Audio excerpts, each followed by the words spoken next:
Muy buenos días, familia. Aquí seguimos un día más, una mañana más para seguir compartiendo la palabra del Señor, ya terminando esta semana a día viernes, y lo vamos a hacer de la mejor manera posible, que es enfrentándonos, poniéndonos delante, colocándonos frente a la poderosa palabra del Señor. Hemos estado viendo en dos devocionales anteriores acerca de la tentación, y hoy vamos a pasar a desglosar, a aprender un poquito más sobre las 3 tentaciones que tuvo que enfrentar el Señor en el desierto por Satanás. Vamos con la primera de ellas, que se encuentra en el Evangelio de Mateo, capítulo 4, versículo 3 y 4. Vamos a leer. Versículo 3 dice: Y vino a él el tentador, y le dijo: Si eres hijo de Dios, di que estas piedras se conviertan en pan. Él respondió y dijo: Escrito está, no solo de pan vivirá el hombre, sino de toda palabra que sale de la boca de Dios. Después de estar ayunando 40 días, si te das cuenta, el versículo 2 termina diciendo que Jesús tuvo hambre. Y esto es algo lógico. No nos olvidemos que sí, es cierto que Jesús es Dios, eso es indudable, pero también fue 100% hombre mientras estuvo aquí en la tierra. Así que no es ninguna rareza el hecho de saber que Jesús tuvo hambre después de estar tanto tiempo sin comer. Y Satanás quiso aprovechar esa debilidad para ver si podía hacerle caer en pecado. Por eso la primera tentación tuvo que ver con el hambre de Jesús, tuvo que ver con suplir la necesidad. Por eso le dijo que convirtiera las piedras en pan. Pero si nos ponemos a razonar un poco, uno podría preguntarse, bueno, está bien, pero ¿y dónde está el pecado en convertir una piedra en pan? Porque aparentemente no hay pecado en hacer eso. Y es cierto, no hubiera sido pecado convertir la piedra en pan de la misma manera que tampoco fue pecado convertir el agua en vino, como hizo Jesús más adelante. Pero si Jesús hubiese cedido a esta tentación, lo que sí que hubiera sido pecado era el motivo por el cual lo hacía. Satanás quiso sacar a Jesús de la voluntad de Dios, perdiendo el tiempo para las cuales él no estaba llamado. Y así sucede muchas veces con nosotros. Se nos presentan ocasiones en nuestra vida de hacer algo que aparentemente no son pecado, pero que sin embargo no es de Dios, no es Dios quien nos envía a realizar eso. Lo que intentó hacer Satanás con esta tentación fue sacar a Jesús del plan que el Padre había programado para él, haciendo que pecase, actuando contrario a la voluntad de Dios. Si Jesús llega a acceder a esta voluntad, lo que estaría haciendo es obedecer a Satanás. Date cuenta que Satanás dijo: di que estas piedras se conviertan en pan. ¿Te das cuenta? Jesús estaría cediendo a la voluntad de Satanás. Entendamos algo muy importante. A veces hay cosas que es cierto que no podemos decir a priori que sean pecado, pero que si nosotros nos ponemos a analizar de dónde proceden esas cosas, puede ser que venga del tentador. Satanás le pidió que hiciera algo bueno, pero de manera equivocada. Le propuso satisfacer una necesidad que es lícita, pero de una manera ilícita. Creo que esto ya te lo he explicado quizá en otros devocionales anteriores, porque aquí no se trata de hacer mucho para Dios. Aquí lo que se trata es de hacer la voluntad de Dios. Puede suceder que alguien esté haciendo cosas que aparentemente sean buenas, pero que sin embargo están siendo usados por Satanás. Y menos mal que Jesús tenía discernimiento y que en ningún momento dialogó con el enemigo, sino que le dijo con toda autoridad: escrito está. No solo de pan vivirá el hombre, sino de toda palabra que sale de la boca de Dios. Jesús se defendió con la palabra. Él no intentó luchar en sus fuerzas, sino que rápidamente echó mano de la palabra de Dios. Concretamente, del versículo que se encuentra en el libro de Deuteronomio, capítulo 8, versículo 3. Jesús pudo vencer la tentación porque conocía la palabra de Dios. La Biblia dice en el Evangelio de Juan, capítulo 14, versículo 26, que el Espíritu Santo nos enseñará todas las cosas y nos recordará todo lo que Dios ha dicho. Hay que resaltar de este versículo la palabra recordará, porque lo que hace el Espíritu Santo es recordarte lo que tú ya debes saber. El Espíritu Santo no te va a dar una palabra que tú no conoces, sino que te recuerda lo que tú ya sabes.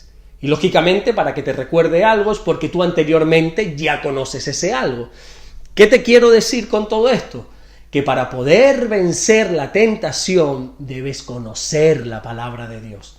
Y en el momento que estás enfrentando esa tentación, el Espíritu Santo te socorrerá recordándote la palabra de Dios. Conocer la palabra de Dios es un arma poderosísima contra la tentación.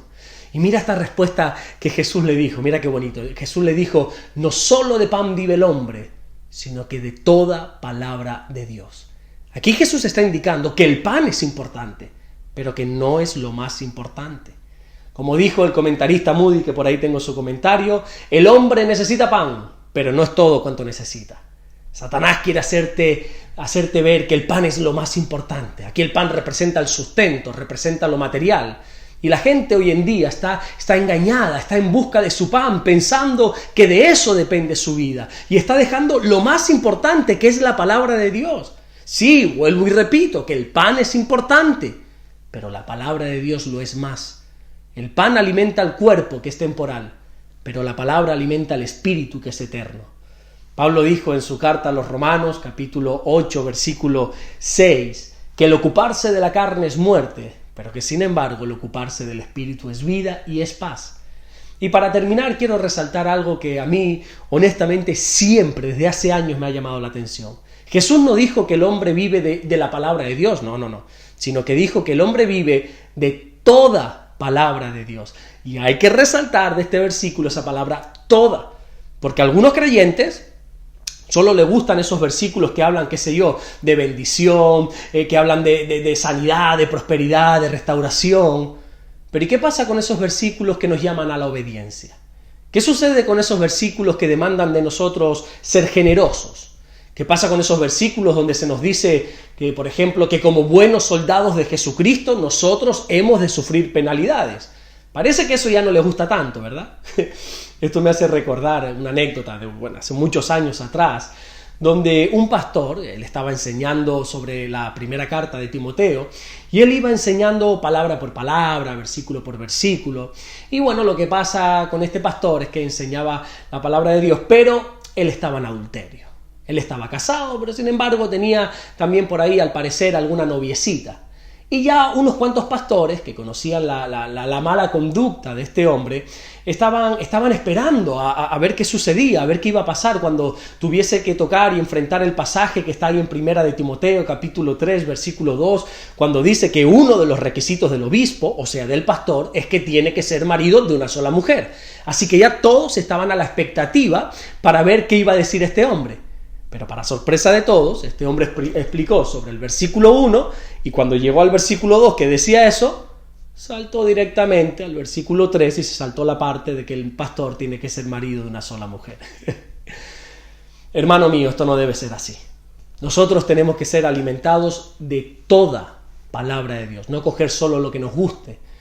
Como le dijeron a Jeremías en el capítulo 42, versículo 6, si no recuerdo mal, sea bueno, sea malo, la voz del Señor obedeceremos para que obedeciendo a esa voz nos vaya bien.